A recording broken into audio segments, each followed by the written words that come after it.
Assalamu alaikum wa rahmatullah wa barakatuh. Aujourd'hui, mes chers frères et mes chères sœurs, je voudrais vous parler d'un sujet qui nous concerne tous, auquel on peut tous être confrontés à un moment ou à un autre de notre vie dans cette dunya. C'est la tristesse, voire la dépression, qui est un mal qui ronge vraiment en plus les gens aujourd'hui, qui les a toujours rongés certainement, mais aujourd'hui peut-être plus que maintenant, où les passions de la dunya amènent des déceptions, des jalousies, que sais-je encore, des moments, les crises économiques, la cherté de la vie, le manque de travail, etc., peuvent avoir des influences sur le caractère des gens et les amener à devenir tristes ou dépressifs. C'est une chose qu'il faut éviter, et nous pouvons l'éviter très simplement, nous, croyants, musulmans, en se référant toujours à notre foi. Notre foi qui doit normalement gouverner toute notre vie, depuis les moindres petites choses basiques et matérielles jusqu'aux choses plus importantes de notre vie. Donc, nous allons commencer ce petit exposé par le rire et le pleurer. Le rire et le pleurer qui sont deux sentiments opposés, mais qui sont vraiment deux sentiments très humains. Donc d'après Aïcha, radiallahu anha, le prophète sallallahu alayhi wa sallam passait devant un groupe de compagnons, radiallahu anhum, qui riaient. Et il leur a dit que si ils savaient ce qu'il il sait, ils auraient pleuré beaucoup et riraient peu. Alors Jibril alayhi salam est descendu au prophète et lui a révélé ce verset. Et que c'est lui qui a fait rire et qui a fait pleurer. Qui n'est autre que le verset 43 de la sourate 53. Je le répète, et que c'est lui avec un L majuscule, Allah Azzawajal, qui a fait rire et qui a fait pleurer. Alors le prophète sallallahu alayhi wa sallam est reparti voir les compagnons, radiallahu anhum, et leur a dit: je n'ai pas fait 40 pas que Jibril alayhi salam est venu et m'a dit: va les voir et dis-leur qu'Allah Azzawajal a dit, et que c'est lui qui a fait rire et qui a fait pleurer. Subhanallah. Cela signifie qu'il n'y a qu'un seul instigateur. Il a fait les plans et il les réalise. C'est Allah Azzawajal. Allah Ta'ala rend heureux ou triste. Et c'est lui qui a fait rire et pleurer qui il veut. Tout comme il décidera au jour dernier de faire rire les habitants du paradis et pleurer ceux du feu. Mes chers frères, mes chères sœurs, aujourd'hui, ce qui fait pleurer l'être humain pourra aussi le faire rire dans quelques jours. Un même événement pourra à la fois faire rire les gens et en faire pleurer d'autres. On l'a tous constaté autour de nous. Et tout cela sans que l'être humain soit atteint de folie. C'est pas parce qu'on va rire d'une chose et pleurer de la même chose à un autre moment qu'on est fou, non.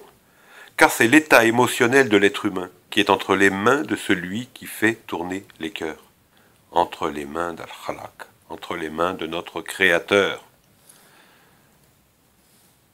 Cependant, si les habitants de l'enfer pleurent sur leur sort et ceux du paradis rient de joie, sur terre, ici, Hena Fidunia, le rire et le pleurer ne sont pas forcément le signe d'une récompense ou d'une punition, car on pleure aussi de joie, on pleure de dévotion et de libération.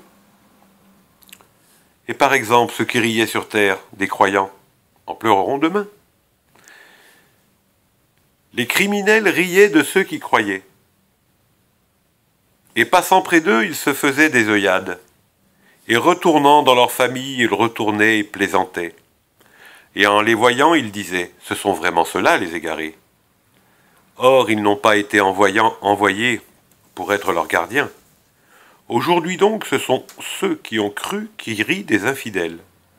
Sur les divans, ils regardent. Est-ce que les infidèles ont eu la récompense de ce qu'ils faisaient? Ceci se trouve dans la sourate 83, ce sont les versets 29 à 36. Ça décrit bien ce dont on vient de parler. Anas, radiallahu anhu, rapporte que le pleurer est une rahma que Dieu nous a offert. Rendez-vous compte. Anas, radiallahu anhu, rapporte que le pleurer est une miséricorde que Allah Azawajal nous a offert. Le prophète sallallahu alayhi wa sallam entra auprès de son fils Ibrahim, alors qu'il agonisait. Les larmes se mirent à couler de ses yeux, et Abdurrahman ibn Auf, radiallahu anhu, lui dit: Ô messager de Dieu, toi aussi, sous-entendu, tu pleures? Il lui dit: Ô Ibn Auf, cela est une miséricorde. Puis il ajouta: l'œil pleure, le cœur ressent du chagrin, mais nous ne disons que ce qui satisfait notre Seigneur. Ô Ibrahim, ta séparation nous remplit certainement de chagrin. Hadith rapporté par l'imam al-Bukhari. Le pleurer peut aussi être une source de salvation, de salut. Puisque parmi les 7 personnes qui seront ombragées par l'ombre d'Allah, le jour où il n'y aura plus d'ombre que la sienne, il y aura un homme solitaire dont les yeux ont débordé de larmes à l'évocation de Dieu. Un homme solitaire dont les yeux ont débordé de larmes à l'évocation d'Allah.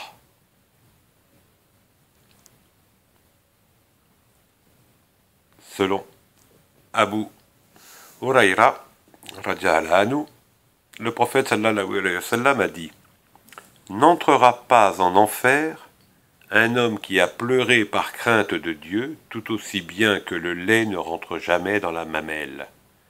Jamais la poussière soulevée au service d'Allah azawajal ne se mêlera à la fumée de l'enfer. Ceci est un autre hadith qui a été rapporté par At-Tirmidhi. Vous voyez bien, dans ces 2 hadiths,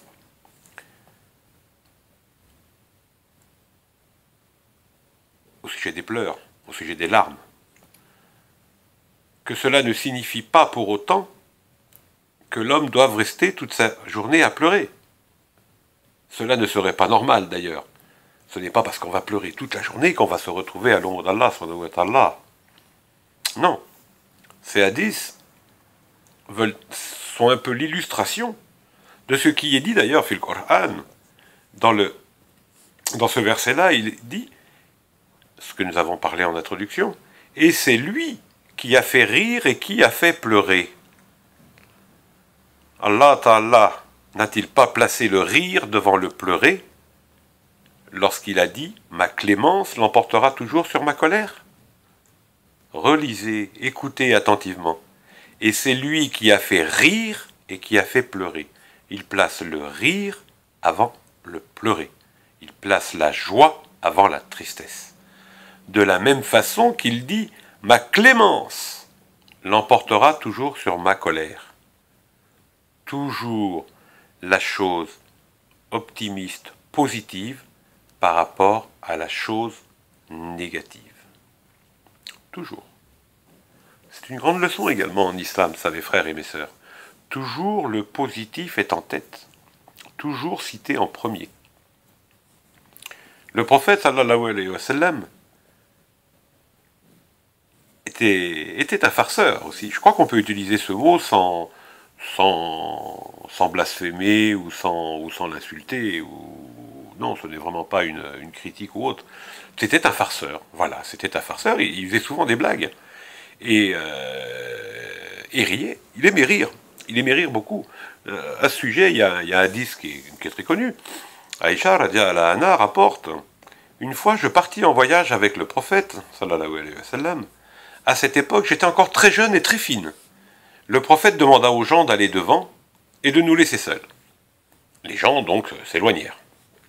Ensuite, il me dit: viens, allons faire une course. Nous fîmes donc la course et je la remportai.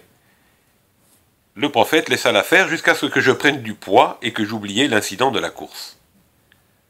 Il m'amena en voyage une autre fois et me fit la même proposition de la course.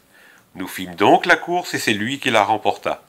Il commença à rire pour me taquiner, me dit « Celle-ci est pour l'autre », c'est-à-dire que cette course était la revanche de la première. C'est un hadith qui était rapporté par Ahmed. Une autre fois également, j'aime beaucoup ce hadith, il me fait sourire à chaque fois que je le lis ou que je le cite. C'est une vieille dame qui est venue voir le prophète, sallallahu alayhi wa sallam, et qui lui dit « Oh, messager d'Allah, invoque Allah pour qu'il m'agrée au paradis. » Le prophète la regarda, et il lui dit « Mais les vieilles femmes n'entrent pas au paradis. » La pauvre femme fondit en larmes. Mettez-vous à sa place. Elle demande au prophète sallallahu alayhi wa sallam de prier pour elle pour qu'elle aille au paradis, et lui répond tranquillement « Mais les vieilles femmes, les vieillards ne vont pas au paradis. » Quelle fut sa déception, sa tristesse. Elle partit donc en pleurant. À ce moment-là, le prophète sallallahu alayhi wa sallam dit à son entourage « Faites-la revenir, faites-la revenir !» On ramena vite la femme, et le prophète sallallahu alayhi wa sallam expliqua à cette femme « Sache que tu n'entreras pas au paradis dans le statut d'une vieille. Tout d'abord, tu seras rendu jeune avant d'entrer. Seulement, j'ai voulu plaisanter avec toi. » Voilà, vous voyez. Donc le prophète aimait faire des blagues. Vous savez également qu'en enfer, au paradis, tout le monde aura le même âge, il n'y aura que des jeunes, nous aurons tous 33 ans au paradis. Hein. Donc il lui dit, voilà, j'ai seulement voulu plaisanter avec toi. Vous voyez, c'était à travers ces deux hadiths, on voit bien que le prophète aimait bien faire des blagues. Il y en a d'autres, je vous en citerai peut-être encore quelques-uns au cours de mon récit. Il y a d'autres témoignages également qui parlent de ça. On a demandé à Omar si les compagnons radiyallahu anhum riaient. Il a dit oui, et la foi était plus enracinée dans leur cœur qu'une montagne bien ancrée. Et aujourd'hui, la science a démontré d'ailleurs avec certaines études que le rire et le pleurer avec modération seraient même bons pour la santé. Certains se soigneraient avec du rire. Il y a des séances où on organise du rire, il paraît que ça soigne les gens, ça a été apparemment scientifiquement montré, ce qui ne m'étonnerait point. Ce qui est à rejeter, donc, comme dans tous les principes de l'islam, c'est le dépassement des limites. Il faut rester dans le raisonnable. Voyez-vous, mes frères et sœurs, toujours rester dans le raisonnable. Si nous avons insisté sur les bienfaits du rire, c'est parce que l'être humain se pend rarement de joie. On se pend à cause de la tristesse, mais pas à cause de la joie.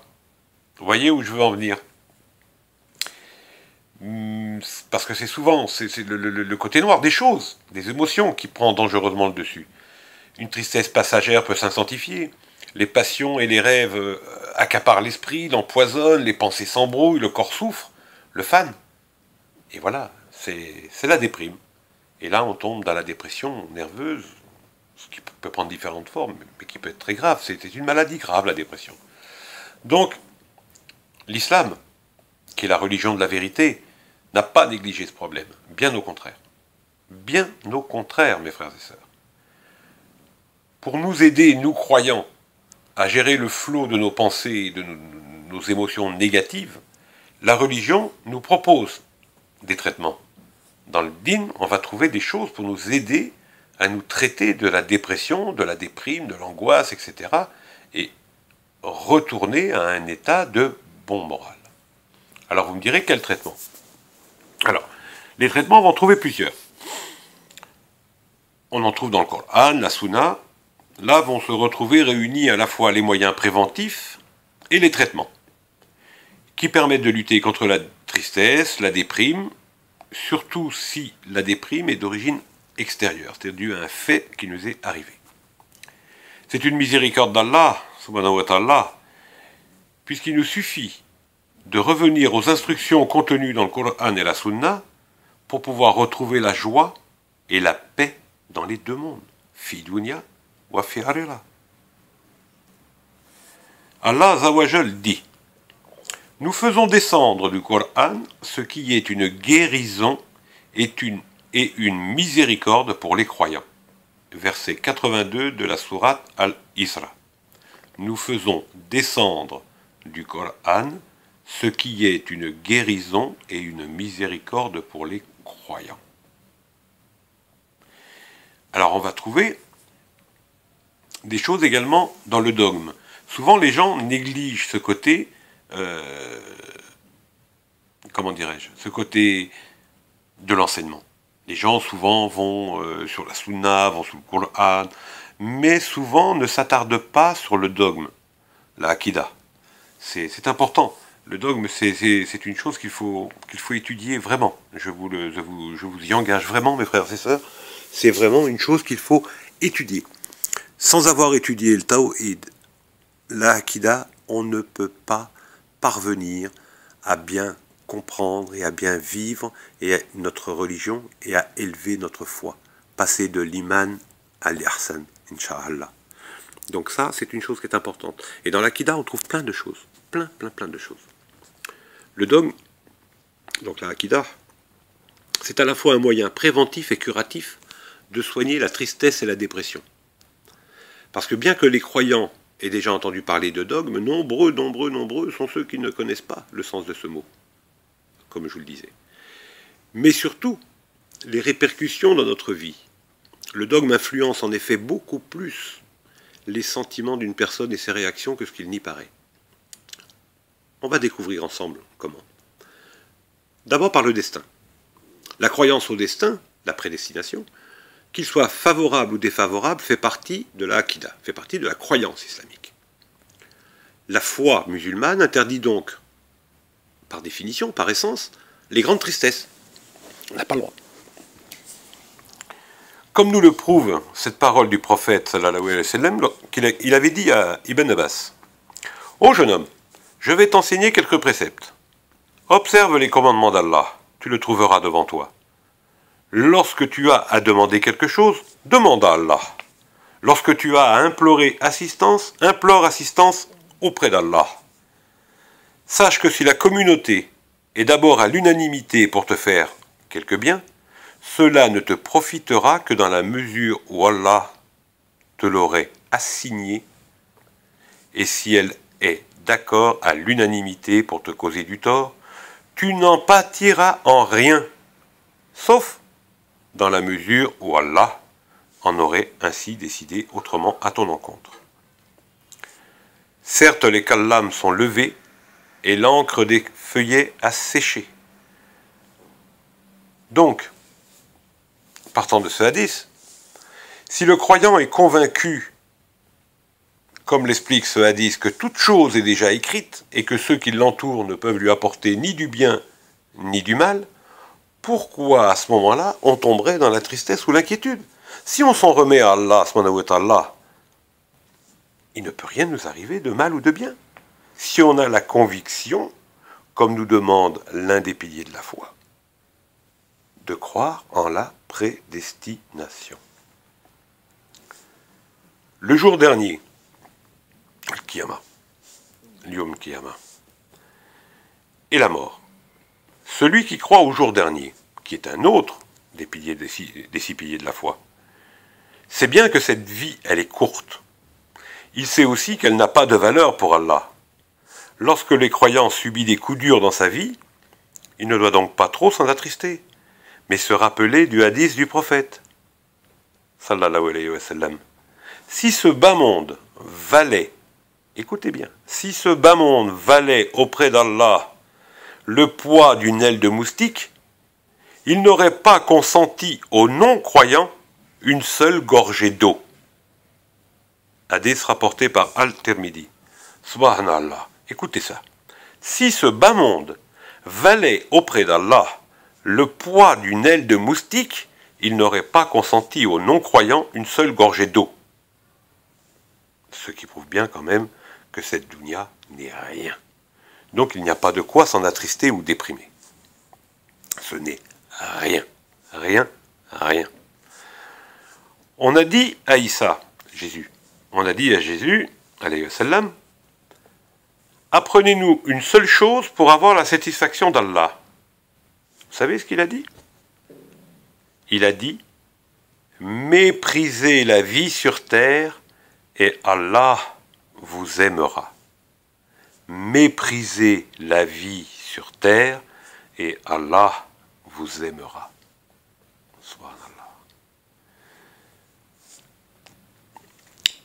Un autre hadith, selon Ibn Umar, radiallahu anhu, le prophète sallallahu alayhi wa sallam l'attrapa un jour par l'épaule et lui dit « Umar, sois dans ce bas monde comme un étranger ou comme quelqu'un de passage. Sois dans ce bas monde comme un étranger ou comme quelqu'un de passage. » Le fils de Umar disait « Quand tu es au soir, n'attends pas le matin, et quand tu es au matin, n'attends pas le soir. Prends de ta bonne santé pour ta maladie et de ta vie pour ta mort. » Ça, c'est un autre hadith rapporté par Al-Bukhari. Très important. Quand tu es au soir, n'attends pas le matin, et quand tu es au matin, n'attends pas le soir. Prends de ta bonne santé pour ta maladie et de ta vie pour la mort. Eh oui, mes frères et sœurs, se souvenir de la mort et aller aux enterrements secoue l'être humain. Et ça nous rappelle à l'ordre, afin qu'il rétablisse les priorités dans sa vie. Ça, c'est très important. C'est un des meilleurs rappels. Visiter les hôpitaux et visiter les cimetières. Je vous le conseille. Je vous le conseille beaucoup, mes frères et sœurs. Quand vous avez une petite baisse de foi, allez faire un tour dans les hôpitaux et allez faire un tour dans les cimetières. Ça vous remettra les idées en place et vous allez voir comme vous allez vite repartir avec une foi énorme. Si vous avez la crainte d'Allah, naturellement. Donc, où j'en étais, voilà, je vous disais que la mort, elle secoue beaucoup l'être humain. Souvenez-vous de celle qui ruine les plaisirs. C'est Rasulallah, sallallahu alayhi wa sallam, qui l'appelait comme ça. Il appelait Dunya celle qui ruine les plaisirs. De prime abord, vous pourriez croire que ces propos sont lugubres. Mais c'est un fait. C'est un fait. Lorsque le croyant se rappelle qu'il va mourir, il subit un choc qui le réveille. Son attachement à la vie terrestre diminue. Il se rappelle alors de sa propre mort et s'interroge. C'est ce que je viens de vous dire. Ça vous ramène un petit peu aux réalités et ça vous ramène souvent à la foi. Est-ce que mes préoccupations actuelles sont vraiment si importantes? Est-ce que je ne m'égare pas? Est-ce que je ne perds pas mon temps? Est-ce que j'œuvre bien pour la vie ou est-ce que j'œuvre pour la vie de l'au-delà? Alors, j'ai employé le terme croyant, car il est évident que celui qui ne croit pas à la vie après la mort et à l'utilité d'œuvrer ici-bas réagira totalement différemment. On est bien d'accord que nous parlons ici aux croyants. C'est pour cela aussi que le prophète sallallahu alayhi wa sallam nous a conseillé de prier comme c'était à chaque fois notre dernière prière. Parce que c'est important, si à chaque prière que nous faisons, nous pensons que c'est la dernière, nous y mettrons toute notre foi, toute notre concentration, tout notre amour, toute notre crainte. Et là, nous arriverons à avoir de belles prières avec un moment privilégié avec Dieu. Vous savez très bien que le moment de la salade, c'est un entretien privé. C'est un entretien privé avec notre Seigneur Ta'ala. Donc, pensez à la mort. Pensez toujours à la mort lorsque vous faites un acte d'adoration, mes frères et sœurs. C'est important. Le but, c'est d'œuvrer utilement, mais pour Harira, pas pour Dunya. Dunya, c'est rien. On l'a vu tout à l'heure. Donc, laissez les soucis de la vie matérielle. Ça devient obsédant et on se focalise sur de fausses priorités, alors que ce sont les vraies qui font plaisir à Dieu. Les vraies priorités, c'est l'obéissance à Allah. Mais ça ne veut pas dire obligatoirement qu'il faut abandonner la dunya. Non, attention, parce que la vie terrestre va nous apporter également des satisfactions. À nous, à nos proches, nos épouses, nos enfants, nos parents, donc nos frères et nos sœurs. Donc c'est important également. Mais n'y accorder que l'importance qu'elle a, et rien de plus. Donc ne pas déprimer pour elle, surtout pas. Ensuite, il y a la croyance au nom de Dieu et de ses attributs dans la Akida. Toujours les piliers de la foi. La foi aux noms et attributs divins ne se limite pas au chapitre de la croyance islamique dans un livre de dogmes. Elle doit au contraire avoir des effets dans la vie du musulman. Ce que nous apprenons dans le dogme, il faut le mettre en pratique. Il ne suffit pas de le lire et de mettre ça dans un coin de sa tête et basta. Non, ça ne nous apportera rien. Dans ce cas-là, le croyant, vous, moi, on ne profitera pas du tout de notre foi. Donc, le croyant qui sait que Allah, Azzawajal, il est sage, doit savoir que tout ce qui lui a été destiné contient une sagesse, que nous puissions ou non la comprendre. À partir du moment où Allah, Azzawajal, il est sage, tout ce qui nous concerne, tout ce qu'il nous a donné, tout ce qui nous prédestine, c'est une sagesse puisque ça vient d'un sage. Vous comprenez ce que je vais vous faire toucher du doigt? Alors même si parfois on ne le comprend pas, on doit l'accepter.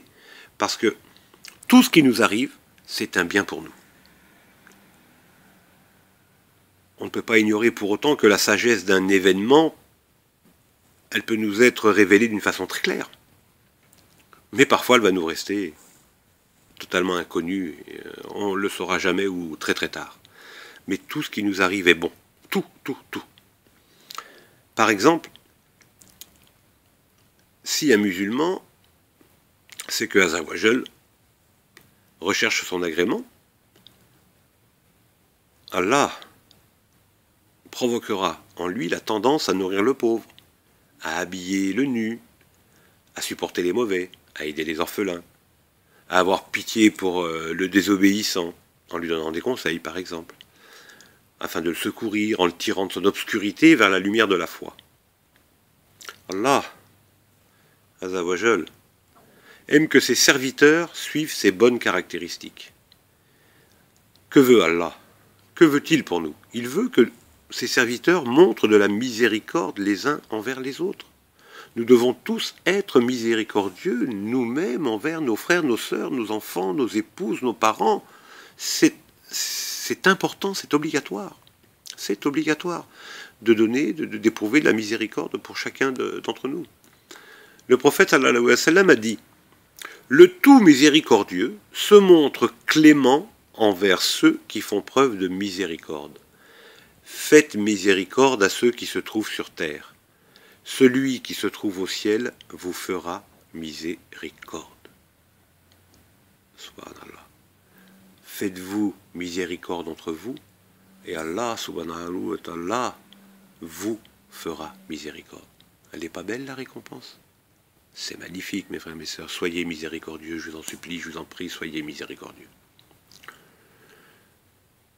Celui qui a cette caractéristique de pouvoir donner de la miséricorde à ses proches devient de plus en plus proche d'Allah. Et le messager d'Allah, sallallahu alayhi wa sallam, qui était surnommé Habibullah, bien-aimé, le rapproché d'Allah, a été doté d'énormément de miséricorde. Pour preuve, le verset 107 de la sourate Al-Anbiya, sourate 21, « Et nous ne t'avons envoyé qu'en miséricorde pour l'univers. » Écoutez bien ça, mes frères et sœurs. Allah, Azzawajal, parle du prophète, sallallahu alayhi wa sallam, en disant « Et nous ne t'avons envoyé, qu'en miséricorde pour l'univers. » Subhanallah. Donc, il faut avoir des principes face aux problèmes et à la tristesse.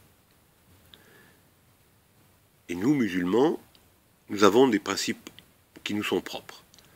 Et on devrait presque les inscrire en lettres d'or. Mais ils font partie du dogme islamique. On les trouve, fil Hakida. Ceux qui ne les comprennent pas passeront sur à côté. Et ils se plaindront toute leur vie. quoi qu'il puisse leur arriver, se plaindront tout le temps parce qu'ils n'auront rien compris. Ibn Taymiyyah, Rahimahullah, a dit « Quoi qu'il puisse arriver aux croyants, c'est un bien, venant d'Allah. Sa vie est un bienfait perpétuel que la situation dans laquelle il évolue lui plaise ou non. » Écoutez, sa vie est un bienfait perpétuel que la situation dans laquelle il évolue lui plaise ou non. Ceci veut dire quoi? Ça veut dire qu'on soit satisfait ou pas de sa situation, il faut être persuadé que c'est un bien. Si Allah Azzawajal nous a destiné cette chose-là, c'est que c'est un bien pour nous. On s'en apercevra à un moment ou à un autre. Le croyant doit croire que tout problème est un signe de l'amour de Dieu. Lorsqu'Allah aime un serviteur, il le met à l'épreuve. S'il fait preuve de patience, il le rapproche de lui. S'il en est satisfait, il en fait un de ses bien-aimés. Je vous relis ce hadith, mes frères et sœurs. Il est source d'un message de récompense et de foi. C'est magnifique. Écoutez ça. Lorsque Dieu aime un serviteur, il le met à l'épreuve. Et si ce serviteur fait preuve de patience, il le rapproche de lui. Et s'il en est satisfait, il en fait un de ses bien-aimés. Qui parmi vous ne voudrait pas faire partie des bien-aimés d'Allah? Qui? Lequel? Personne. Donc, tout ce qui va nous arriver, prenons-le comme un bienfait d'Allah Ta'ala, supportons-le avec patience, et Dieu nous élèvera en degré auprès de lui. C'est très important, très très important. Le prophète sallallahu alayhi wa sallam a dit « Si Dieu aime un peuple, il les met à l'épreuve. Le croyant sait également que sa mise à l'épreuve défend sa foi. » Comme l'a dit le prophète, sallallahu alayhi wa sallam, il a dit également « Ceux qui sont les plus éprouvés sont les prophètes, puis les plus exemplaires d'entre les croyants, et ainsi de suite. L'homme est éprouvé selon sa foi. Plus elle est solide, plus les épreuves seront difficiles. Plus la foi est grande, donc, et plus l'épreuve est difficile, et vice-versa. » Le prophète sallallahu alayhi wa sallam nous a conseillé « Le croyant fort est meilleur et plus aimé d'Allah que le croyant faible, et le bien existe chez les deux. Le croyant fort est meilleur et plus aimé d'Allah que le croyant faible. » Soyez forts, mes frères et sœurs. Bien que le bien existe chez les deux, chez le fort et le faible, mais le fort sera plus aimé de Dieu. Cherche alors ce qui t'est utile, demande à Allah le secours et n'agis pas comme un impuissant, et lorsqu'un mal t'arrive, ne te mets pas à dire « Si j'avais fait ainsi et ainsi », mais dis plutôt « C'est Allah qui a prédestiné et a fait ce qu'il a voulu ». C'est très important. Toujours remercier l'hamdulillah, quoi qu'il vous arrive, toujours remercier Allah Ta'ala. Car le si, S-I, le petit si j'avais su, non. Le si, il permet à Shaitan d'intervenir. Dès que vous prononcez le mot si, Shaitan, il est là. Il n'est pas loin, il le suit juste derrière. Le prophète sallallahu alayhi wa sallam a dit aussi « Tu dois agir avec détermination, et si une affaire te surmonte ou te dépasse, dis « Allah me suffit ». Quel excellent protecteur. Allah me suffit. Quel excellent protecteur. Le musulman doit être convaincu qu'à chaque fois qu'il rencontre un problème, il sera récompensé. Chaque fois que nous rencontrons un problème, nous serons récompensés. Surtout en plus si nous sommes patients, si nous endurons. Tout mal qui nous atteint, qu'il s'agisse d'une lassitude, d'une maladie, d'une angoisse, même ne serait-ce qu'une piqûre d'épine, lui vaut de la part d'Allah une rémission de ses péchés. Vous vous rendez compte? Chaque petit désagrément ou gros désagrément que Allah, subhanahu wa ta'ala, dans sa miséricorde, nous envoie, c'est une récompense qu'il nous envoie. À chaque fois, il nous enlève une part de nos péchés.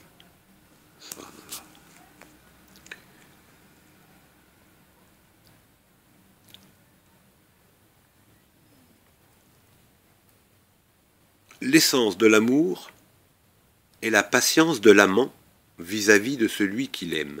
C'est une phrase de Rabia al-Adawiya.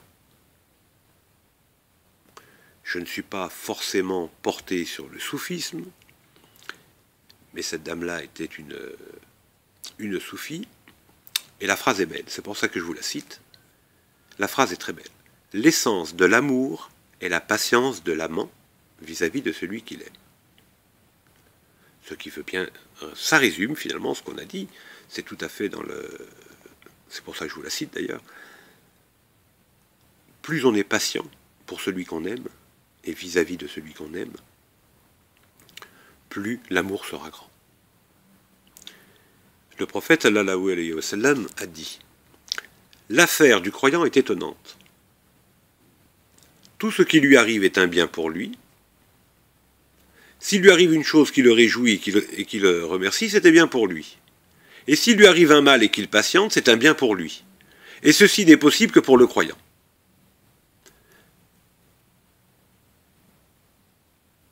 Sachant cela, nous les croyants, on va être plus tranquilles. On comptera plus sur Dieu et on acceptera notre destin. Et si nous acceptons notre destin, nous ne tomberons pas dans la tristesse ni dans la déprime, car nous accepterons que tout ce que Allah Azawajal nous envoie est une bonne chose, est un bienfait. Et nous le remercierons plutôt que de pleurer. C'est important. L'endurance face aux épreuves nous apporte également une grande récompense vis-à-vis de Dieu.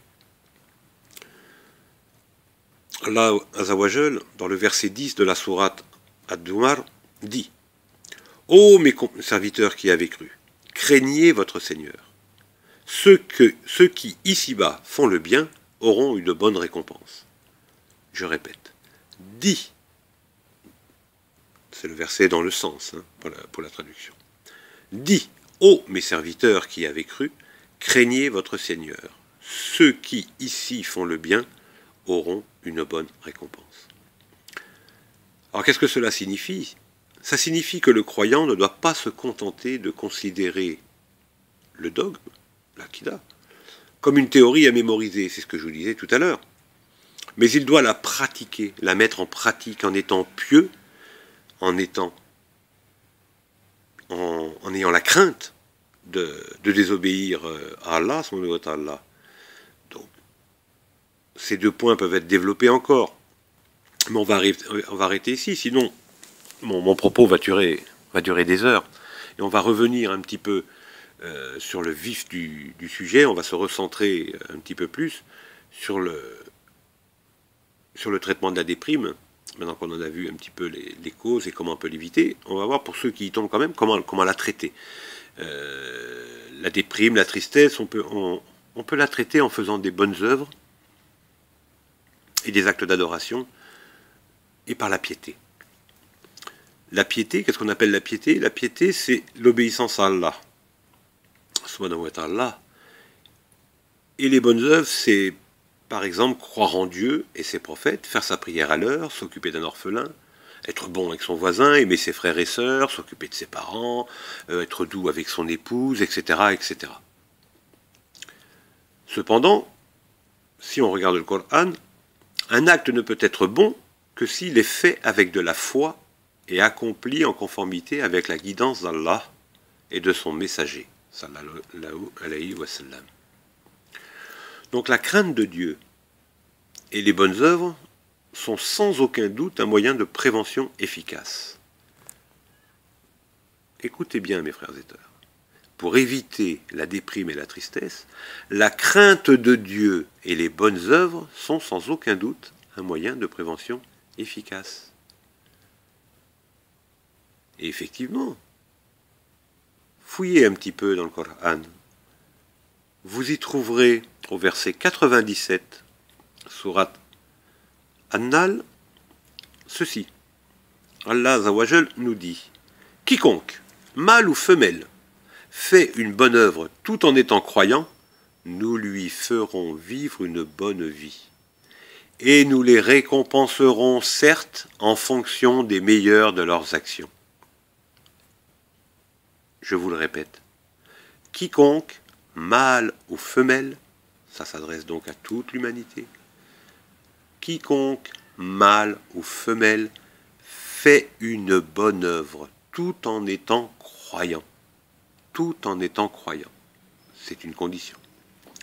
Nous lui ferons vivre une bonne vie et nous les récompenserons certes en fonction des meilleures de leurs actions. Alors ce verset nous dit quoi? Bien, ce verset réfute également l'idée qu'ont certains croyants ou non-croyants qui pensent que ceux qui sont honnêtes et adoptent seulement une attitude pieuse sont perdants en ce monde, bien qu'ils soient les gagnants dans l'au-delà. Allah, avec ce verset, met fin à cette idée. La bonne attitude assure une place dans l'au-delà, mais elle garantit également, par la grâce d'Allah Ta'ala, une vie heureuse dans cette dunya. Je vous répète le verset. Quiconque, mâle ou femelle, fait une bonne œuvre tout en étant croyant, nous lui ferons vivre une bonne vie. Ça concerne la dunya. Et nous les récompenserons, certes en fonction des meilleures de les actions. Ça, c'est fi harira. Vous voyez? Donc, acceptez le décret d'Allah, acceptez les mauvaises choses, prenez-les comme des bienfaits, patientez, soyez forts, et Allah, subhanahu wa ta'ala, vous récompensera aussi bien dans cette dunya que fi harira. Deux récompenses. Deux récompenses. Abandonnez la tristesse et la déprime. Abandonnez ça. Abandonnez ça. La bonne attitude assure une place dans l'au-delà. Mais elle garantit aussi la grâce d'Allah, par la grâce d'Allah, une vie heureuse dans ce monde. Évidemment, ceux qui sont vraiment sincères dans leur bonté, qui sont honnêtes et justes dans leurs échanges avec les autres, vivent une vie meilleure sur cette terre. Ils profitent et récoltent les fruits de leur bon comportement. Difficile pour ceux qui n'ont pas ces vertus d'être pareils, d'obtenir sa récompense. Mais ceux qui sont vertueux, plus que tout, ils en profitent, même s'ils vivent dans une petite cabane. Car le bonheur dans ce monde, lorsque je parle de belle vie en ce monde, ce n'est pas forcément des biens matériels. Le bonheur ne se mesure pas au bien, vous le savez, c'est un lieu commun, je vous dis ça, c'est pas nouveau, des tas d'autres vous l'ont dit. Mais c'est cette paix intérieure, cette bonne conscience qui est refusée par exemple aux orgueilleux. Qu'est-ce qu'on est bien quand on a le cœur pur, le cœur blanc comme on dit. Qu'est-ce qu'on est bien. On vit et on dort tranquille. On est bien, on est heureux. C'est ça le bonheur. Le bonheur, c'est d'être paisible, d'être en paix.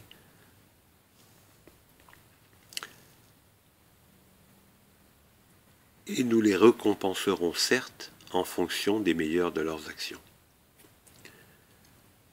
Cette deuxième partie du verset signifie que si une personne a fait de petits actes de bien et d'autres plus grands, Dieu ne va pas tenir compte des petits et il ne va tenir compte que des grands. Donc il ne va récompenser les gens par rapport à la grandeur de leurs actes. Vous allez faire plein de petites bonnes choses dans votre vie, et un jour vous allez faire une action qui, aux yeux d'Allah, va être plus importante que les autres. C'est sur celle-ci qu'il va vous récompenser. Regardez un peu la miséricorde d'Allah. Regardez un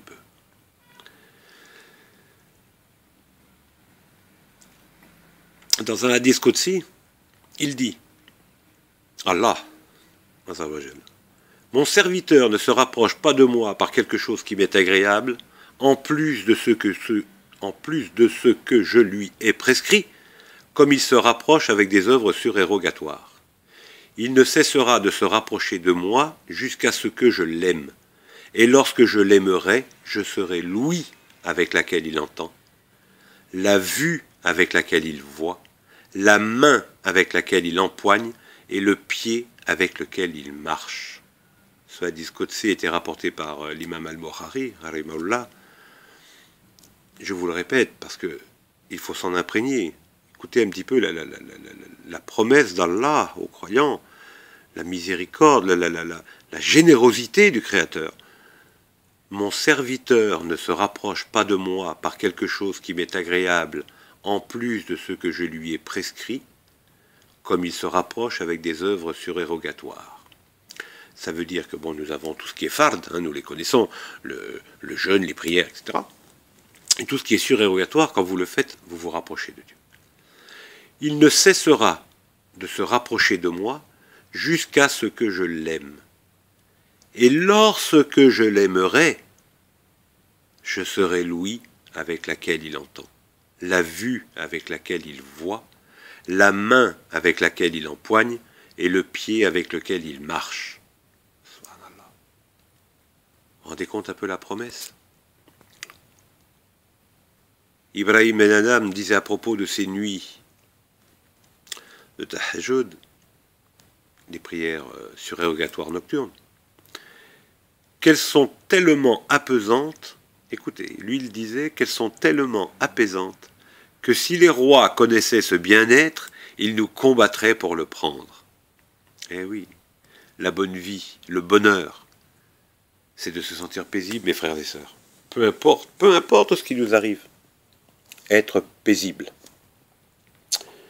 Ensuite, nous avons les invocations, les supplications, les prières, douat, salat, qui vont nous aider également à lutter contre cette tristesse et cette déprime. Plus le musulman deviendra pieux, et meilleur il deviendra. Plus il augmentera sa voix, dans les degrés de celle-ci, l'imam, l'irsan, à travers les épreuves, il faut toujours demander l'aide d'Allah. Et c'est une des miséricordes d'une épreuve. Qu'à chaque fois qu'on a une épreuve, il faut implorer sincèrement Allah subhanahu wa ta'ala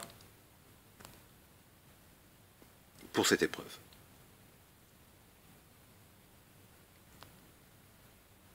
Le prophète sallallahu alayhi wa sallam a dit: rien n'est plus méritoire auprès d'Allah que l'invocation. Rien n'est plus méritoire auprès d'Allah que l'invocation. Il a dit aussi: votre Seigneur est vivant et généreux.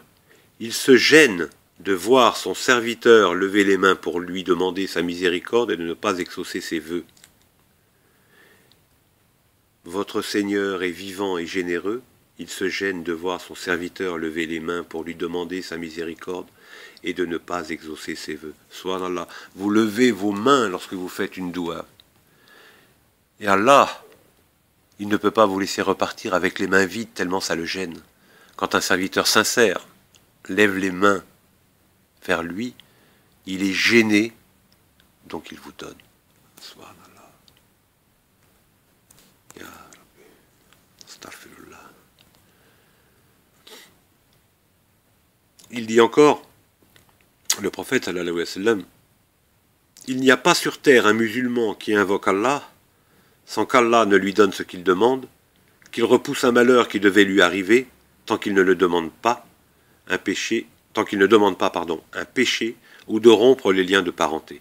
Ça veut dire que à chaque fois que vous demandez quelque chose à Allah, subhanahu wa ta'ala, même si Allah devait vous donner cette épreuve, vous avez demandé de vous l'épargner, il va vous la repousser.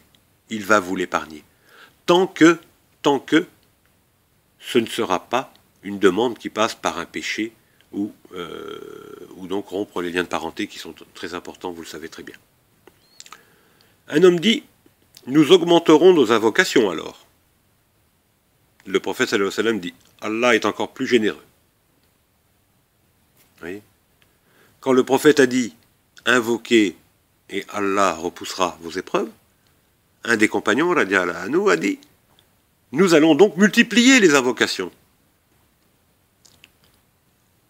Et le prophète sallallahu alayhi wa sallam a dit, Allah est encore plus généreux. Ça veut dire que tu peux même pas imaginer, tu peux lui faire 10, 100, 1000 invocations, il te donnera encore plus que ce que tu auras espéré toi, ce que toi tu peux espérer en faisant une invocation. Allah Ta'ala, il peut te donner des milliers de fois plus encore. Subhanallah.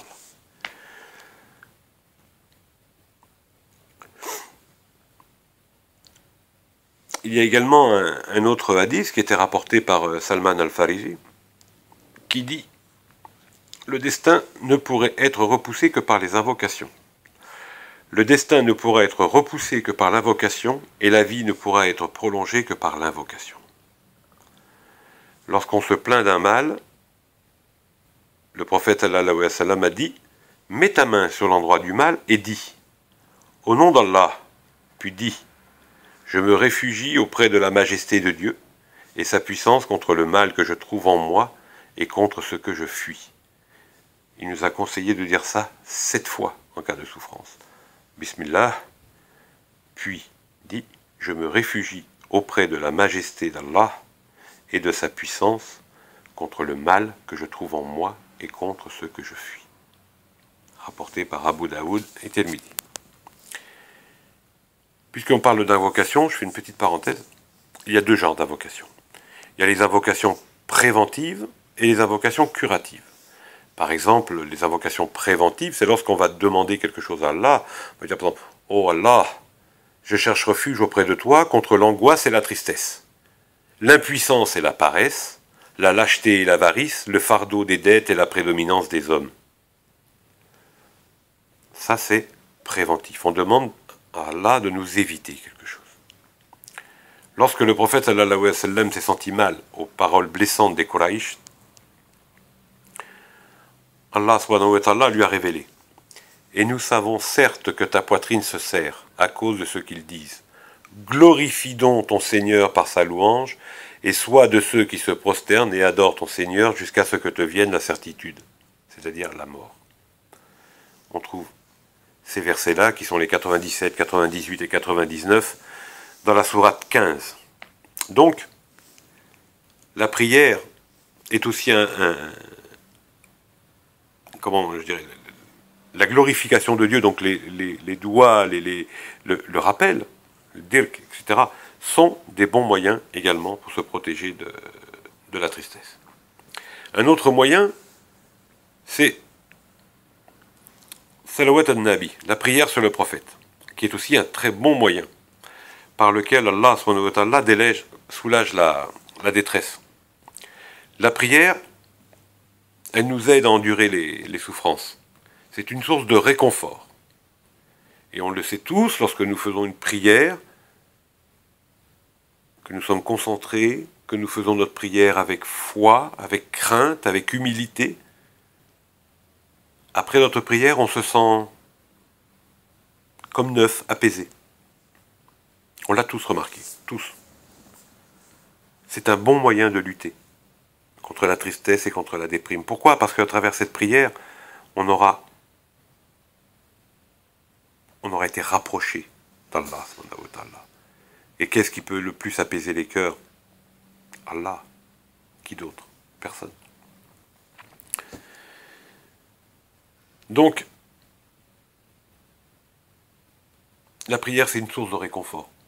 Et vous connaissez peut-être cette histoire, le prophète sallallahu alayhi wa sallam, il a dit un jour à Bilal, « Oh Bilal, appelle à la prière que nous nous soulagions par elle. » Appelle à la prière que nous nous soulagions par elle. N'est-ce pas là l'image même de ce que je viens de vous dire, et de ce que nous constatons tous lorsque nous prions? Ça nous soulage. Ô Bilal, appelle à la prière que nous nous soulagions par elle. C'est un hadith qui était rapporté par Abu Daoud. Il ne faut cependant pas oublier qu'il s'agit d'invoquer Allah. Mais Allah, le seul et l'unique, la ilaha illallah, sans intermédiaire. Sans intermédiaire. Ne tombez pas dans le shirk. On invoque Allah et Allah seul. Seul. C'est très important.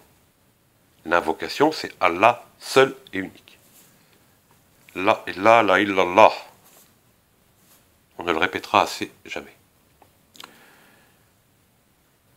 Donc, invoquer Allah seul. Et deuxièmement, le serviteur doit obéir également à Allah et ne doit pas manger ni gagner sa vie ni se vêtir de tout ce qui est illicite. Ça s'explique. Comment voulez-vous qu'Allah Ta'ala reçoive vos invocations si vous-même vous êtes couvert de péché? Alors, il y a une autre phrase célèbre qui est dite « Ne t'étonne pas de voir tes invocations retardées si toi-même tu es dans le péché. » Il faut quand même... il faut être propre. Il faut vivre dans le licite. C'est bien d'invoquer. Mais si on invoque Allah à 10 heures et qu'à midi, on va forniquer ou que sais-je d'autre, non, non. Soyons musulmans. Soyons des croyants. Craignons Dieu. Vivons en musulmans.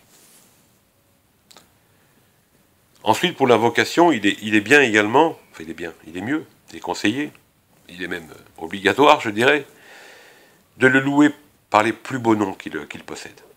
Il faut prier sur le prophète, sallallahu alayhi wa sallam, et il sera toujours meilleur pour faire une doua de se diriger vers le Qibla. Et également de faire preuve de beaucoup d'humilité, de sincérité, et surtout d'être ferme dans sa demande. Sans pour ça hausser la voix, mais d'être ferme. Ne dites pas « Ya Allah, guéris-moi de ce mal, si tu le veux. » Non. « Ya Allah, guéris-moi de ce mal. » Voilà. Il faut de la fermeté. Et l'invocation peut se faire à tout moment. Mais il y a des moments qui sont meilleurs que d'autres. C'est durant la prosternation de nos prières. Pendant le jeûne, n'oubliez pas, là nous sommes en période de Ramadan, nous sommes en train de jeûner, c'est un moment très très très propice aux invocations. Les invocations faites par le jeûneur sont exaucées, ne l'oubliez pas, ne l'oubliez pas. Celles qui sont faites à Arafat, quand on fait la Umrah ou la Hajj, quand on est angoissé, opprimé, en voyage le vendredi, avant le coucher du soleil et au dernier tiers de la nuit. Donc voilà les meilleurs moments pour les invocations. Je répète, durant la prosternation, pendant le jeûne, lorsque nous nous trouvons à Arafat, quand on est angoissé, opprimé, en voyage, très important, la doua du voyageur est reçue, joue-moi le vendredi, juste avant le coucher du soleil, donc juste avant le Maghreb, et au dernier tiers de la nuit.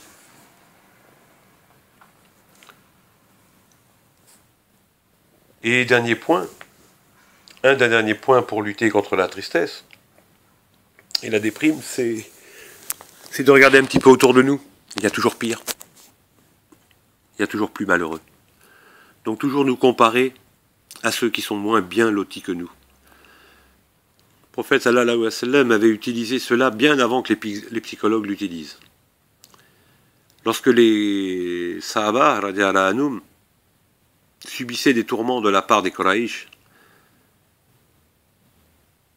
Rabah ben Arad a rapporté: nous nous plaignîmes à l'envoyé de Dieu, qui à ce moment se reposait sur son manteau, à l'ombre de la Kaaba. Nous lui dîmes: pourquoi ne demandes-tu pas une aide de Dieu? Pourquoi ne l'invoques-tu pas en notre faveur?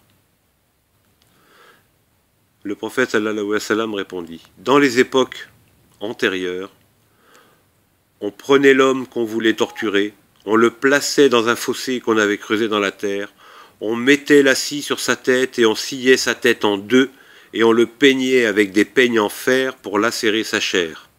Et malgré cela, il ne reniait pas sa foi. Par Allah, Allah assurera l'expansion de l'islam au point qu'un cavalier de Sanaa à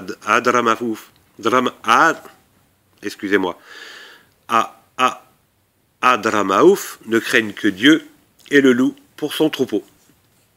Mais vous autres, vous êtes impatients. C'est un hadith sahih rapporté par l'imam Bukhari. Vous vous rendez compte?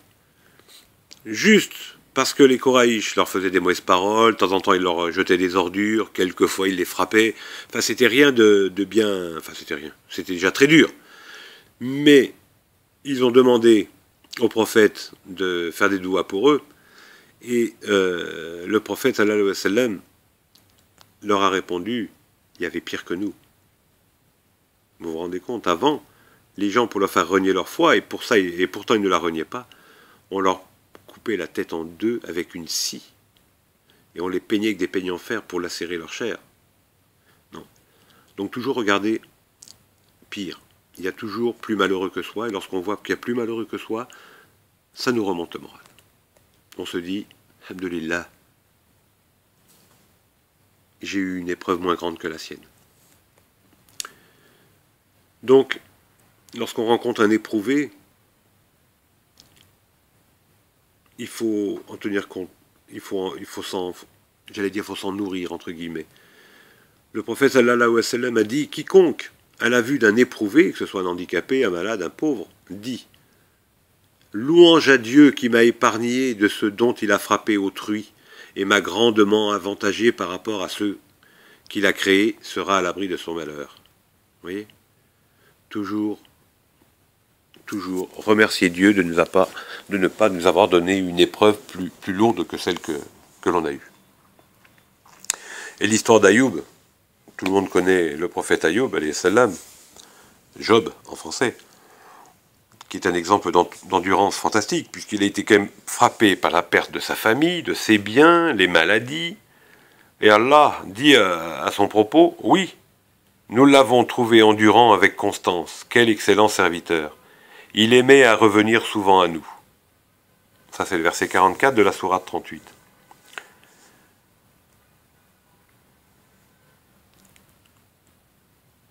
Et on trouve également une belle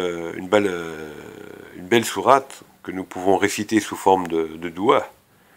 On peut s'en faire une invocation. C'est le verset 126 de la sourate 7 qui dit « Seigneur, fortifie-nous de patience et reçois-nous en croyant soumis à ta volonté. » Donc mes frères, mes sœurs, face à un problème, il faut relativiser tout le temps. Et toujours observer autour de nous, et nous verrons que beaucoup sont plus malheureux que nous. Et ça aussi, ça va nous enlever de la tristesse et de la déprime. Ça va nous aider à nous relever. Et puis, il faut être également réaliste. Être réaliste et pas être rêveur, utopiste. Parce que souvent, quelqu'un qui est en dépression réfléchit de manière fausse. Certains pensent qu'ils ne pourront jamais être heureux et que si tous ceux qui l'entourent sont contents de lui. Et cela n'est pas réaliste. Il y aura toujours des gens auxquels nous ne plairons pas, qui ne seront pas satisfaits et d'autres qui le seront. Il y a une sagesse en tout. En tout, il y a une sagesse, mes frères et sœurs. On ne peut pas plaire à tout le monde. En tout cas, chacun de nous doit comprendre qu'il ne peut pas satisfaire tout le monde. Et dans chaque personne, il y a des côtés négatifs et des côtés positifs. Alors, nous, en tant que croyants, dans les rapports que nous avons avec notre entourage, que ce soit nos épouses, nos enfants, nos familles, nos parents, nos proches, nos frères, nos sœurs, nos amis, il faut savoir mettre les défauts d'une personne de côté et se contenter de ses qualités. Ça aussi, ça va nous aider à positiver, donc à voir le bien, et quand on voit du bien, on est plus porté à rire qu'à pleurer. Vous voyez, toujours cette même... toujours cette façon de penser. La pensée, c'est important, cette pensée-là. Allah Azza wa Jal dit, un croyant ne pourra pas détester une croyante s'il désapprouve une de ses qualités. Il en aimera une autre. Vous voyez ? Chaque personne possède des défauts que d'autres peuvent détester. Mais il faut savoir mettre face à ces défauts la priorité de la relation, de ce qu'elle contient d'amour et de bien. Bien sûr, on a tous des amis, on a tous des enfants, on a tous des parents, on a tous des épouses ou des époux, ou nous en aurons tous un jour. Dans chacun de nous, ou même un collègue de travail, on va trouver des choses qui nous déplaisent. Il va arriver en retard, ou il lui manquera toujours son crayon, il va venir vous emprunter le vôtre, enfin bon, des petites choses comme ça, je parle de petits détails de la vie qui sont toutes bêtes. Ça peut être des choses plus importantes, bien entendu. Mais à côté de ça, même s'il oublie toujours son stylo et qu'il vient vous prendre le vôtre tous les jours, à côté de ça, peut-être qu'il est généreux, que lorsque il sort acheter à manger, il vous ramène une petite douceur également, que si vous avez un problème, il est le premier à venir vous aider, etc. Donc, les défauts, laissons-les de côté. Si on se focalise sur les défauts, on verra tout en négatif. Donc toujours voir les qualités. Les défauts, on les oublie. C'est rien les défauts. Tout le monde a des petits défauts. On arrive toujours à les corriger, tranquillement, avec patience. Et quelque chose qui rejoint ce qu'on vient de dire, c'est toujours raisonner en bien. Hein, ça rejoint le point précédent. Il vaut mieux toujours essayer d'avoir une vision positive que négative. Parce que quand on voit que le mauvais côté des gens, on se sent mal. Une personne qui, par exemple, qui va passer devant son voisin et qui ne le salue pas, il va se dire, pourquoi il ne me salue pas?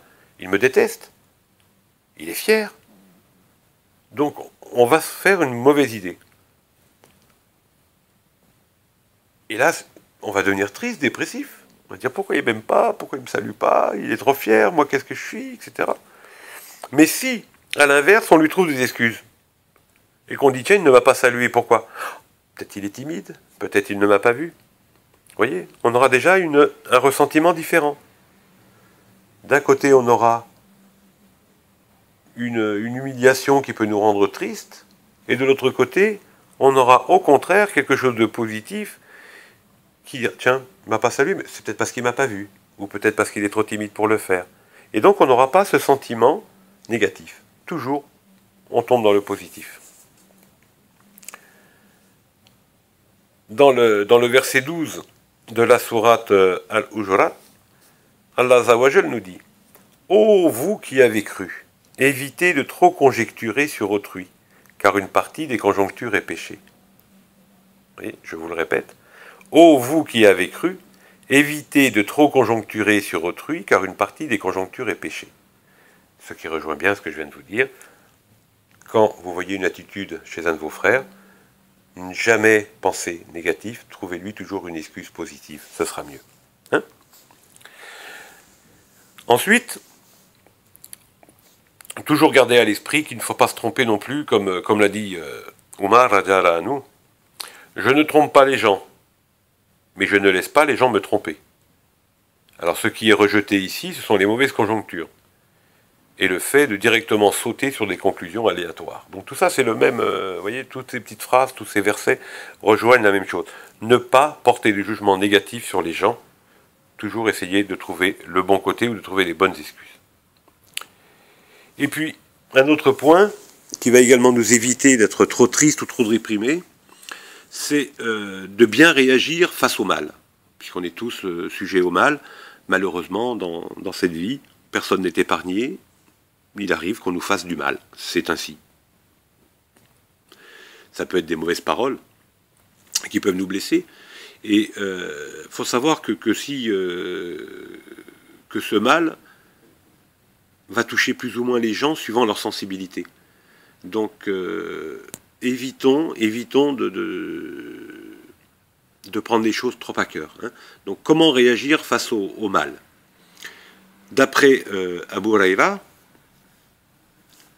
pour la petite histoire, pour ceux qui ne le savent pas, Abu Huraïra, c'était un surnom, hein, ce n'est pas son nom, ça voulait dire le père du chaton, puisqu'il avait toujours un petit chat avec lui. Voilà, je ferme la parenthèse, un jour on racontera peut-être l'histoire. Le messager d'Allah, sallallahu alayhi wa sallam, a dit « Savez-vous qui est l'indigent ?» Les compagnons, radiyallahu anhum, dirent « Celui qui n'a ni dirham, ni santé. » Le prophète, sallallahu alayhi wa sallam, dit « Le pauvre de ma umma sera celui qui viendra au jour de la résurrection avec des prières et du jeûne et de la zakat, mais il se trouva comme cambriolé en ce jour, comme s'il avait épuisé les fonds de ses mérites, parce qu'il hurlait, insultait les autres, rapportait des calomnies sur les autres, etc. Ses mérites seront donc donnés à ceux qui l'a fait souffrir, et si ses bons actes ne suffisent pas à les rembourser, alors il prendra leur péché à son compte et sera jeté dans le feu de l'enfer. Hadith Sahih, rapporté par Muslim. Astaghfirullah. Vous avez entendu ça, mes frères? Écoutez ça, mes frères et sœurs. Ne jamais se plaindre et toujours bien réagir au mal. Écoutez ça. L'indigent, donc le pauvre, c'est pas celui qui n'aura pas d'argent ou pas de santé. Écoutez bien.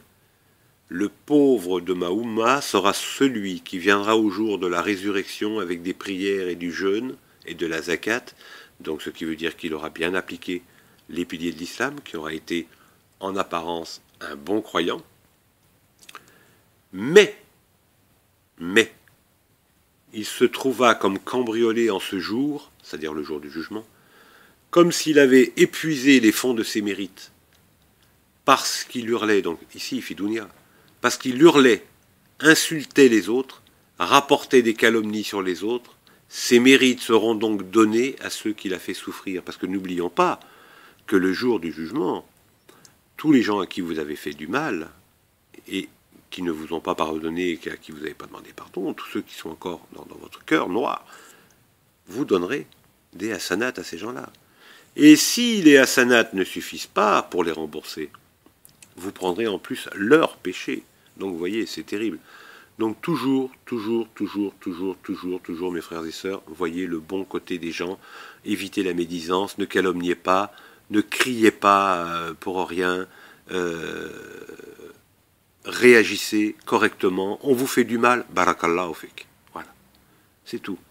C'est pas plus compliqué que ça. Évitez d'hurler, de pester et de rendre le mal. Pour le mal, ce n'est pas une solution. Ce n'est pas un comportement digne d'un bon croyant. Donc ça, c'est important. Moi, je demande pour nous tous qu'Allah Ta'ala fasse que nous ne soyons pas du nombre de ces indigents. Amin. Alors, de cela, on peut dire que ceux qui parlent dans notre dos, qui nous insultent, nous donnent en fait des bons points. C'est ce que je vous disais tout à l'heure. À chaque fois que quelqu'un vous fait du mal, dites barakallahu fik. Il vous a rempli votre sac de hasanat. C'est une bonne chose. C'est une bonne chose. Il faut le... C'est très bien, c'est très gentil. Donc on peut dire de ceux-là qui parlent dans notre dos, qui nous insultent, qui nous donnent en fait des bons points.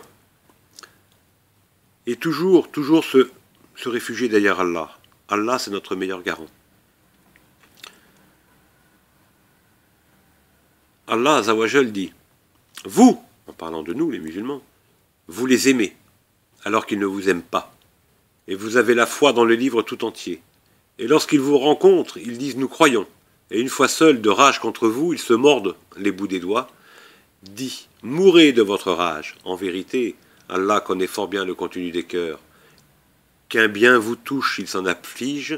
Qu'un mal vous atteigne, il s'en réjouisse. Mais si vous êtes endurants et pieux, leur manigance ne vous causera aucun mal. Allah connaît parfaitement tout ce qu'ils font. C'est le verset 119 de la sourate, de la sourate Al-Imran. Donc, vous voyez,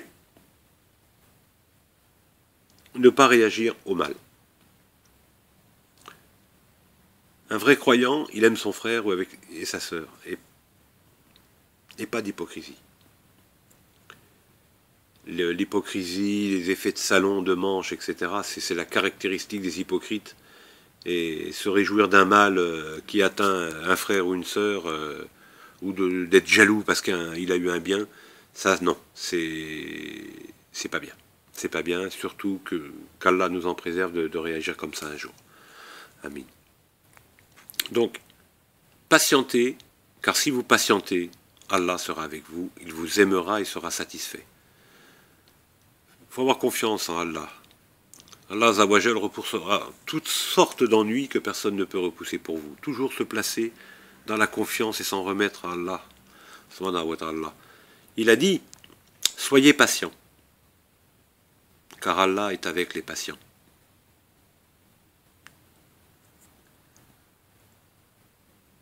Soyez patients, car Allah est avec les patients. C'est important. On vous fait du mal, ne dites rien. Répondre n'a aucune utilité, à part de s'enfoncer encore plus dans le péché. Donc, à moins d'avoir le comportement d'un prophète, n'essayez pas. N'essayez pas. On vous fait du mal, laissez. C'est vraiment la meilleure des choses, et ça vous évitera de tomber également dans de la tristesse, etc.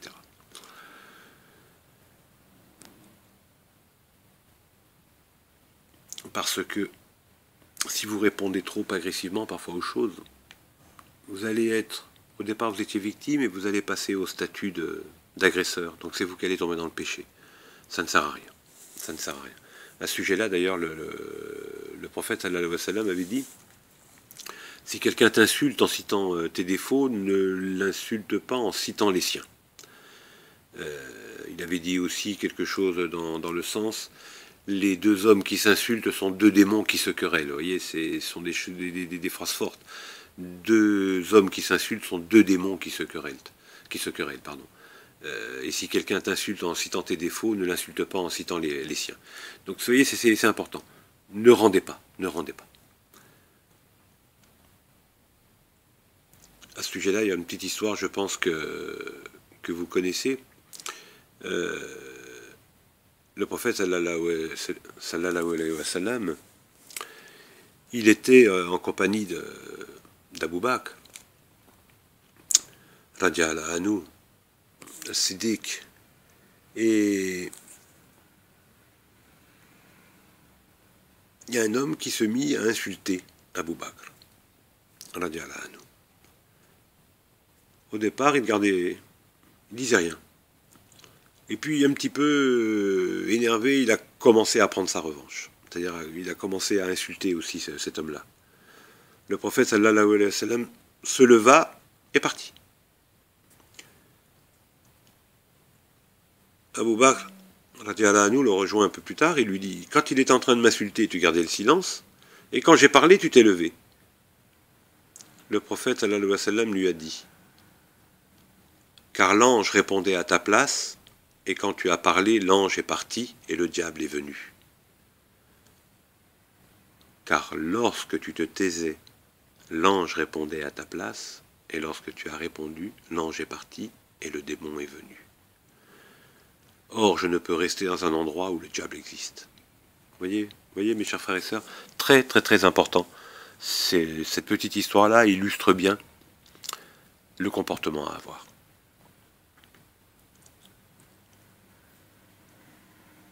Le jour de la résurrection, quand Allah Azawajal réunira les créatures, quelqu'un appellera et il dira « Où sont les gens vertueux ?» Beaucoup de gens vont se lever et se précipiter vers le paradis. Mais les anges les intercepteront et leur diront « Nous vous voyons accourir au paradis. » Alors ils répondront « Nous sommes les vertueux. » Et les anges leur diront « Quelles ont été vos vertus ?» Donc ils vont répondre « Nous patientons quand on nous oppressait. Nous pardonnions quand on nous offensait. Et nous étions cléments lorsqu'on se mettait en colère contre nous. » Alors les anges leur diront « Entrez au paradis, vous l'avez bien mérité. » Entrez au paradis, vous l'avez bien mérité. Vous voyez, mes frères et sœurs, la patience, le pardon, vous fera rentrer au paradis. Abu Huraira, radiallahu anhu, a rapporté du prophète sallallahu alayhi wa sallam, cherchez à vous instruire et en même temps à avoir la paix et la clémence. Soyez souple avec vos disciples et avec vos enseignants. Ne soyez pas des oulémas durs, afin que votre ignorance ne l'emporte pas sur votre clémence. Vous voyez, toujours la douceur. Dans tout, la douceur. Et tous ces éléments-là vont faire que vous ne serez jamais triste. Si vous n'êtes pas triste, vous ne tomberez pas dans la déprime. Vous serez toujours paisible, le cœur en paix.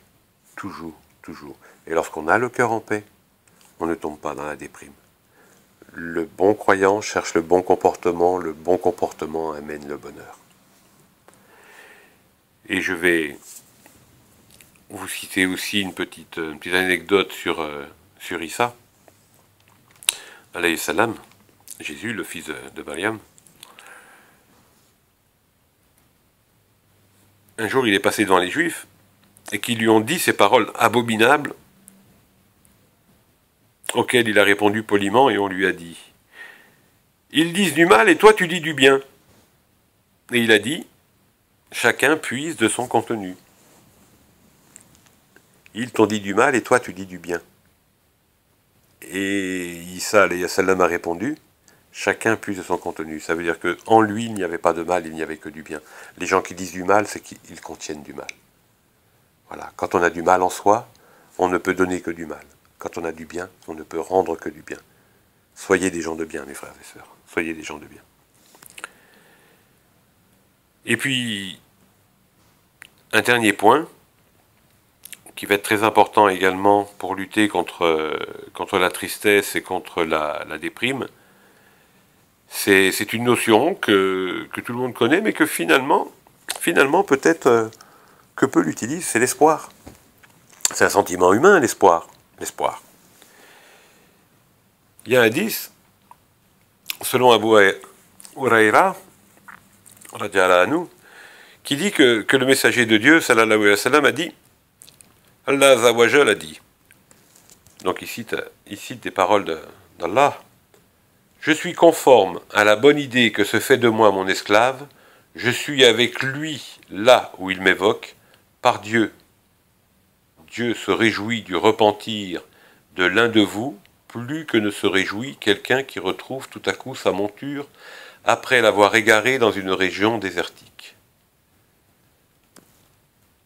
Celui qui se rapproche de moi d'un palme, je me rapproche de lui d'une coudée. Celui qui se rapproche de moi d'une coudée, je me rapproche de lui d'une envergure. Quand il vient vers moi en marchant, je vais à sa rencontre en courant. C'est un hadith rapporté par l'imam Muslim, rahimahullah. Vous vous rendez compte? Chaque fois qu'on fait un pas vers Allah, lui il en fait 10 vers nous. Subhanallah. Donc l'espoir. On rapporte également que le prophète sallallahu alayhi wa sallam avait dit que l'un de vous ne meurt qu'en ayant bon espoir en Allah Azza wa Jal, que l'un de vous ne meurt qu'en ayant bon espoir en Allah Azza wa Jal. Et un autre hadith rapporté par Muslim et d'après Anas a dit « J'ai entendu le messager de Dieu dire Allah Azza wa Jal a dit Ô fils d'Adam, tant que tu m'implores et que tu espères en moi, je t'absoudrai sans m'en faire de tous tes péchés.